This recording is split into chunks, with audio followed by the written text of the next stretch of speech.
Hey guys, Masterbucks here. Quick little message from the future. Unfortunately, the mic wasn't recording for the first minute of this video, unfortunately, but it sorts itself out after the first game. Apologies. Here we go. Hey guys, how's it going? Masterbucks here, and welcome back to another episode of the Wrexham career mode in FIFA 22. Look at this, only 3 games left until we enter a brand new transfer window, and you better believe I have got a short list of players prepped and ready for me to sign if I get the chance. Currently sitting in, I think it's 10th place here. Yes, indeed. Just outside of the European places by literally a point. It is so close. Basically at the halfway stage of this Premier League season between so many different clubs. Honestly, like right at the top, you got Liverpool, you got Man City, yes. And let's go from like Leicester in 3rd place, okay? They're on 28 points. We are on 24 points. So there you go, 4 points away from 3rd and from a Champions League place. Absolutely mental, but we're also only like 4 points away from falling as low as 16th. It is so tightly contested in the Premier League this year, and it's brilliant. You simply have to stay on top of it. We simply have to keep getting the results, or who knows, we have a dry period, which we were kind of having toward the end of last episode. We might not, honestly, be in a position to be anywhere close to getting in the top 10 if we have like a lackluster sort of couple of games. We need to maximize points as much as we can, and I'm going to have to probably rotate a little bit for this game too because Moore, Pembele, and a few others are a bit tired. So this will be an opportunity for pretty well an entirely new right-hand side here. Balogun will start. Williams will start as a right midfielder. Okay, he is a right footer, but we'll see if we can make it work. And yes, he is an actual proper winger, like left winger and right winger, so he actually has a bit of a negative effect on his overall, but still Ryan's going to start as well. The midfield, we'll have to monitor it, but I'll probably be taking off Kusonsa or Madison at some point. Let's get this show on the road then, ladies and gentlemen. Only 3 games remaining until we finally get to the January transfer window. There will be changes for me to make, of course, and new players for me to add into the team. I'm thinking not only in terms of improving the starting 11, but I could also add some players that are slightly better to improve the depth of certain positions. Like, I think we could do with another decent, 80-odd rated centre mid to come off the bench. I've got some plays that I could definitely go for. We're off and underway with this game, and I tell you what, Aston Villa have got a crazy team. They've got Rafael Leão, as you can see. They've got Frank Kessié, Oscar, a lot of interesting players in this team. Oh, so close on that slide. Gallardo, tackle Mingaitha from the captain. Lovely, and the good pass on to continue it. Cousins, ball up over the top is very nicely weighted indeed. The cutback. Oh, we'll get to Mullen. It's so awkward. I thought it was going to be Balogun. He got blocked. It still got to Mullen, but it was too late for me to shoot. Or Mullen. No good there, unfortunately. There's a free kick maybe going to be coming a bit later. Well, the advantage is played.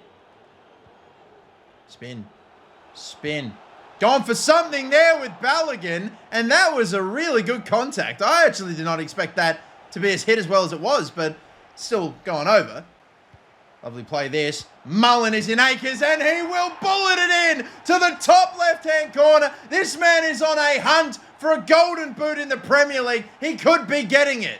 Look at this, a great 1-2 here, although the ball was really put forward for Cousins. I thought it was going to be another silly, sloppy turnover. He was able to pass it to Mullen. Mullen's able to figure his feet out, only just in. God, that's right up there. Deadly, lethal Paul Mullen again. 12 in 18. This guy, man. If it doesn't have him outright on top of the Premier League, goal-scoring records for this season, I think it's at least got him tied level with someone else. But geez, he's going to be there. After 18 seasons, we're nearly halfway there, and he's still all the way up the top. I can't believe it. 1 minute of stoppage time. We've really gone quite a far way back. Oh, the slide. Cousins, gone for it, and top of the crossbar, the roof of the net, whatever it was. Might have almost been the side netting, but it was close, I know. But I had a feeling it wasn't going in when I let it fly. It's all right. We've still got a 1-0 lead, and I feel like that's just enough for the sort of control that we've had over the game so far. Madison and Cousins, one of you will be coming off, but I'll wait until about the hour mark. If one of you can smash in a goal in the next 15 minutes, that will greatly help your case for staying on, I'm just saying. Balogun. Balogun, oh yes! Was thinking of the pass and decided, nah, let's just go it alone. And, oh, what a goal. created the gap for himself. Nuno Tavares just ran past his defender. A good spin, a good little touch, puts him forward a bit. He's got a gap to shoot here. This is across the face. Very difficult. He's got to contort his body. He's able to get a great contact on it, though. Here we go, baby. Let's do it. Come on. We've got another striker in the team that is fully capable of hitting the back of the net if he gets a chance. Hell, he created that himself. And it's going to be Maddison to come off here. Nicholas Nati will come into the game. We look to be in pretty good control of this game, so Mullen can get a rest, and I'm going to bring on bring off Cousins as well for Muller, the 73 rated centre mid, who is my fourth choice, and probably part of the reason why I'm thinking of getting another centre mid in this new transfer window, just because a 73 rated centre mid, you know, fine, but I'd like someone slightly better coming off the bench. Oh dear, not really what I was after. Could still work out. Floating these around. Balogun. Oh, it's an amazing goal. Balogun has scored a screamer, and I think it's a fingertip save from the keeper, but he still managed to pull off the bike. We were just floating these up like a little one up there, a little one up here, and he's gone for the bicycle kick, nearly taking the head off of the defender that was going for the header, but he gets in front of him. He hits him with the bicycle kick, and this I was fully expecting not to go in. I was just, let's have a go, and it's somehow, oh, perfect. Could not have got the angles any better. I think the keeper may have got the slenderest of touches on it, but it is still in, and it is 3-0. We're getting 3 points. Balogun putting on a show today. And that's a card. A yellow. A red card for Will Ryan. What in the hell for? Does he go through the back of him? I wouldn't have thought he did. No, apparently he has. Jesus. Oh, wow. What a soft one. But as soon as I saw the game immediately stop, I was like, fucking, there can't be a red card offense in there. There was, apparently. I am astounded. We have only got a minute or so left to go. They're going to counter-attack. I have tried to get Balogun a hat-trick, but no good, unfortunately. And we're going to have to see it out with a 3-0 win, of course. The red card to Will Ryan's very annoying, but he is a bench player anyway, so he'll serve that suspension, and we probably won't really notice him go missing. Well, it's still annoying as hell, though, but whatever. It is going to finish 3-0, and a very comfortable victory. Incredible stuff by Balogun. Unfortunately, we could not get him that hat-trick. Oh, yeah, now that is a shot. Balogun gets his brace against Villa. What a shot. Majewski is also the current clean sheet leader with 5 from 18 games played. All right, then. I know he's 77 rated and all, but how is his transfer value only 10 mil? Surely he's got to be going for a bit more than that. Ah, well, either way, we'll push on forward. We're up in a 5th place now. Again, with how tight things are in the Premier League, we will be there for the time being, and we're going to stay there from the looks of things. I can't believe we could be in 5th place at the halfway stage of the season. I mean, we'll see after this Bournemouth game. Oh, I can't believe you're kidding me. Oh, there was 17th. I thought we'd sim it, and look at that. Emre Moore's been red carded. Brooks has scored, like literally within the same minute. We got fucked over in the 70th. And again, halfway through the season, one bad result has sent us down to 9th place. Again, 1 point away from Chelsea and Spurs, 1 point away from Everton. I mean, it just, you can slide and fall down this Premier League table so much, or still. And now Emre Moore is going to be suspended for this game, so we'll have to bring, I don't know, either Williams again, Semenyo, or Masonda Jr., of course. Now, with the home team, 19th place Newcastle, surely there's a chance at a result. It's a drilling. What the fuck, man? Are you kidding me now with this crap? I am honestly, like, just doing so well when I play, and then we sim, and we've got a good team. We're up against 19th place Newcastle, and this is the result. Absolute pumping, man. Maddison took the lead and then missed a penalty within the same minute. I just don't even believe it. But we just got drilled from there. We were literally 5th 2 games ago. I sim both. I get fucked over. Against 17th and 19th, we lose both. Like, fuck off. We are now 12th going into the January transfer window. Like, it just swings like that. Oh, this fucking shit game. Anyway, ladies and gentlemen, it is now time for me to start looking at players and seeing who is available to be purchased on a pre-contract to join us next season. Obviously, some players like Valverde here were in the last year of their contract and clearly have signed new deals, because you almost never get players that are like mid-80s, high 80s on a free. It's just not possible, I don't think. I mean, we might get lucky with 1 or 2. Yeah, I have been looking for quite a while now for a player that's available on a pre-contract. Almost all of these players, by the way, keep in mind, I was looking at players in the last year of their contract at the start of the season. So there's almost nobody. I've made it all the way down to the highest rated free agent that I have, and that's Keanu Hoover here and Dembele.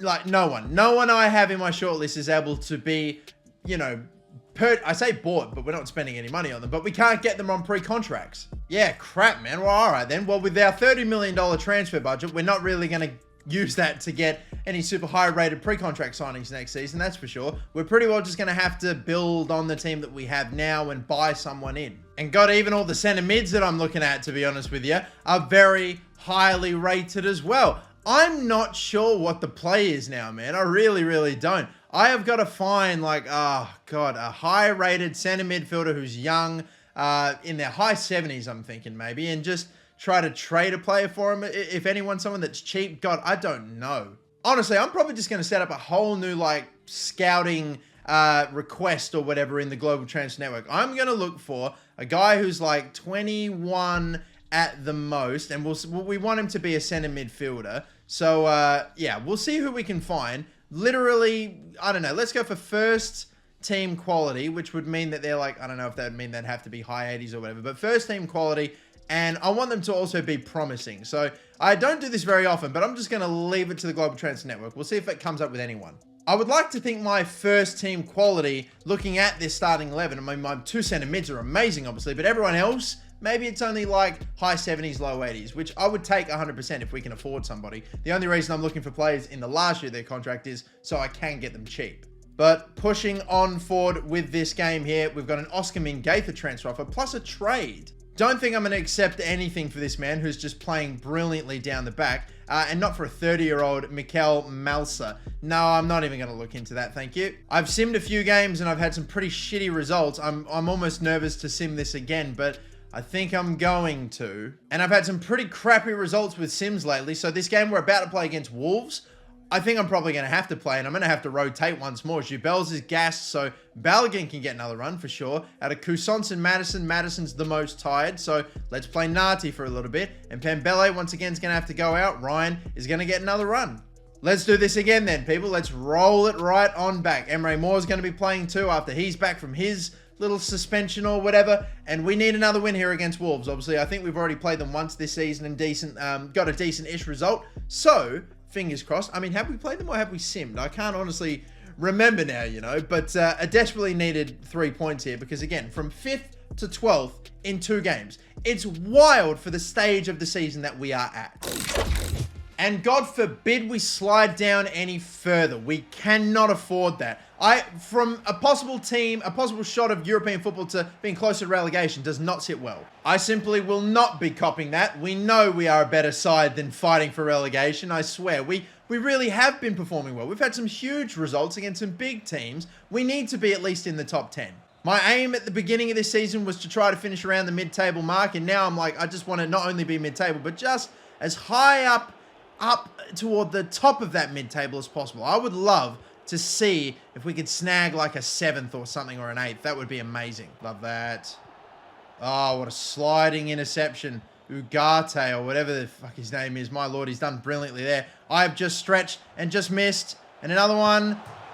And oh my god, cannoning off of the crossbar. Just grab it, please, Mieski. He has to. And he has. And now, right up the middle, being brave after nearly conceding, we are going to push it out wider here. Emre Moore, a 1-2 possibly. Up over the top. We're nearly in behind. There's so many of them still back. Emre Moore. Oh, gets taken out by Kilman. Ah, lucky to have got through there, but not really that good. Balogun, Baumann picked off. They have so many back, man. The 5 at the back, plus their midfield line, just very hard to push through at the moment. Very hard to go wide around as well. Is that a back pass or was that a deflection that's gone straight to him? He's still running forward. The cutback, Ryan, get rid. Oh, he clears out for a corner. Could have had a slightly better result than that, mate, but Jesus, they've come close to scoring and not for the first time. Oh, what a ball. Oh, what a phenomenal ball. It is offside, though, but Jesus Christ. They got a really good look there. Just lucky for us, it was off. Oh, no. And it appears we have ourselves an injury here. Cousance is down. Did not quite catch exactly what happened there, but all right. He's off. And now Maddison's going to have to come in. And again, the need for another centre midfielder just became way bigger. Yep, so James Maddison in with literally only a couple of seconds to go until half-time. That is like the first real injury, unfortunately for us, so far this season that we've actually sustained in a game. And it's going to mean one of our better players, like literally on paper, our second best player is going to be out for how long? I'm not sure at this stage, but we'll have to wait and see as it's half-time, 0-0. Okay, still stalemate for the moment, but let's hope we can find that breakthrough. Mullen on the turn, shot blocked there. God, fucking hell, Wolves, man. You just are sitting 8 back, no goals at all. This is going to be a 0-0. This will be the first 0-0, I reckon, maybe of the season for us. Yeah, I had to fucking say it. It's typical. It's fucking typical. This is typical. I knew the second I said that shit. Oh, that's a pretty tidy looking gap for him to play it right into. And look at that. Typical that would happen. The man that comes on for, I think, the number 10 Adeyemi scores with one of his first touches. And I brought out, like, the keeper to a really good point, but he still couldn't stop it anyway. And yep, 1-0. Unreal. 15 and 20. This is the guy who we were really trying to keep quiet if we want Mullen to win the Golden Boot as well. So we've had an injury. We've had a lot of other shenanigans happen today. Very few chances. And just like that, we've lost, unfortunately, what could have been a valuable point. But can we get it back here? Oh, you bet. What a ball. Emre Moore. What a save by Mendy with his fucking... Was that with his feet? Are you fucking for real? Yeah, it's finished. It's finished. Cohen Sal. Farias, at least don't let him score another one. Yeah, come on, there he goes. But it's unfortunately over. Yep, it's going to finish 1-0 Wolverhampton Wanderers in a just dry, dead, dull game. They play 5 at the back, stifling shit footy, and they've just broke and got their goal, and that's how they play. It's shitty, it's disgusting, it's anti-football, it's fucking scum. Burn the whole club. But anyway, it is going to be 1-0, sadly. And yeah, that's it, unfortunately. Well, we lose the game. We obviously lose Cousins to his injury. How bad is it now? 2 months. That is how long he is gone for. We need another midfielder, really, to fill in for that time. In the meantime, we're getting a transfer offer for another centre mid who's now become very important for us and is probably going to play a little bit more now because of this. So, obviously, we're not going to be letting him go. And we still haven't found any first-team quality promising players, anyone that I'd like to go for yet. So, I might have to wait a little bit before making that big signing. I have got a week until the next game that we have to play, and it's an FA Cup game. It's against, bloody Forest Green Rovers, who are a League 1, League 2 side. I think we should manage with the second team. They're okay. But finally, after advancing a week, we've got only one right now, and that's Pablo Gavi, who is not in the last year of his contract, I don't think. I'm probably going to have to spend a decent amount of money if I wanted to get him, but he could be a shout. I don't know what his rating would be with those stats, but I'll get it. I don't know. I'm going to scout him. I'm not sure if he'll be the one. Besides, 18 days remaining. We're not even going to get full information on him before the end of the window. It's quite a precarious predicament. I've also got the first team quality scout or whatever, system that I'm looking at. I might just look for specifically mids in that as well. Stanley Johnson, someone who's got way better stats looking compared to Gavi from the looks of things, or at least he's maybe a little more well-rounded. I'll be looking at him as well, maybe. David Ayala is someone I've already got in my shortlist. He's a CDM and maybe another option, but again, he's already worth 28 mil. Christ. I am significantly doubting we're going to be able to afford someone that's like even in the 80s for this position. Like, have a look at Morlanes. I'm not even 100% sure, but someone that we've also been scouting. Decently rated, 81. I mean, a guy like that would be perfect for our current position or predicament, but 35 to 48 mil. We're probably going to have to trade someone in order to get him. I'd almost make a move for this guy now, but maybe I can afford to be a little more patient. I will switch over to this second team, and I think that should be good enough to take care of business against Forest Green Rovers. And thankfully, yes, it will be enough. There you go. Semenyo got 2, Maddison got the other, and Wagner got 1 as well. So nice. A good run for some of the players that haven't really had a chance so far in the Premier League. And pushing on forward another week to this one against Watford. This is about the time I feel like I need to make a decision. I really do. We get Arsenal in the next round. Still no info on Gavi's overall, his value or whatever. And Stanley Johnson, this is the same thing. I don't know. Do I still wait? Or do I pull the trigger on this man? I'm starting to think here in Manu Morlanes. Look, I reckon I'm just going to push this all the way to the end of the transfer window for us to deal with this problem. I think I'm just going to stick with what we got for now and roll with Maybe Nati is the other starting centre mid again. He's fine, but I just would like better. One last game I might quick sim here as well against Watford. They're at home, yes, but they're a few positions below us. We'll see. Come on. This one's going to end again in a draw for us. We have not simmed and won a Premier League game for quite a while now. Jubels, Madison. It's an entertaining game. You can say that for sure. Belotti got a brace for them. Emre Moore scored the other one for us. That has us for the time being currently sitting in 12th place, halfway, 7 wins, 7 draws, 8 losses. A lot of those 8 losses have come in the last few games, which is annoying, but -1 goal difference. It's still so tight. Look, Arsenal have got a pretty significant goal difference, and there's quite the gap, you would have to say, between, you know, 1st place, 7th place, and then maybe 8th place down. It's going to be quite a tough one. Brighton are clearly there, and they do not belong, but we'll see how long they stay there for. Maybe, who knows, they might end up getting some European football this year, but we, unfortunately, we're in a much higher position. Lost a couple of games, haven't really got the best results as of late, and it's still not out of the question for us, you know, for us to finish in a really high position. Again, only 3 points away from 8th place Wolves, 6 away from Arsenal, although maybe that's becoming a bit tough for us. But 8th place, again, like I said, 8th, 9th, 10th place would be still on the cards for us, 100%. I reckon we'll just advance to this game here against Southampton, and if we get anything, maybe I'll go for it. Semenyo is a transfer offer here from FC Porto. Now, I haven't been playing him really at all. I do like him as a player, but I just haven't really had much of an opportunity to get him in the games though. And they're offering 10 million for him. I could maybe get something like 12. I might try to sell him for 12 million. That's that extra cash I could maybe buy that other midfielder for. So I'm going to negotiate here with FC Porto. I'm going to start it with 13 and just see if we can squeeze every last drop out of these Portuguese bastards. Yeah, we'll just try to get as much as possible. I sure hope this does not scare anybody off, but just 13 million. I don't expect to sell him for that. I'd love to sell him for like 12. All right, they come back and say 10.9, which I don't know if that's, what they originally offered or if it was less or more than that. But let me just now go for what I am hoping to get for him. 12 million, call it a day, please. No, they don't. They stay at 10.9. That's killer. You guys are bloody ball busters. All right, 11.5, anything? I know they say it's their final offer, but seriously, 11.5. Just give me a little something, please. Come on, boys. There you go, finally. We wanted 12. We're getting 11.5. Close enough. Not really squeezing them there, but still. If we can get our transfer budget up to 40 million, that would open up more doors for us, I reckon, toward at least the tail end of the transfer window here. I think it's becoming pretty clear, though, we're not going to make that transfer, at least today. That will come later. But I'm going to be keeping my eye open for hopeful possible signings to make in probably deadline day more than anything. But tune in for that. We will have to find maybe not a long-term replacement, of course, for Kusan. So he'll still come back in like February, March if we're lucky, as early as possible. But we might still be able to make 1 or 2 decent signings in this transfer window still. But yeah, I'll just have to wait and see how it all goes. Thank you all for watching. I think he's actually already gone down to an 83. He was, I swear, at 84 at one point too. It's just such a bummer. Dislocated shoulder, man. Bummer. Anyway, it's all right. We'll leave it here. Thank you all for watching, lads. Don't forget to like and subscribe. See you for the next episode. Catch you later, and bye-bye.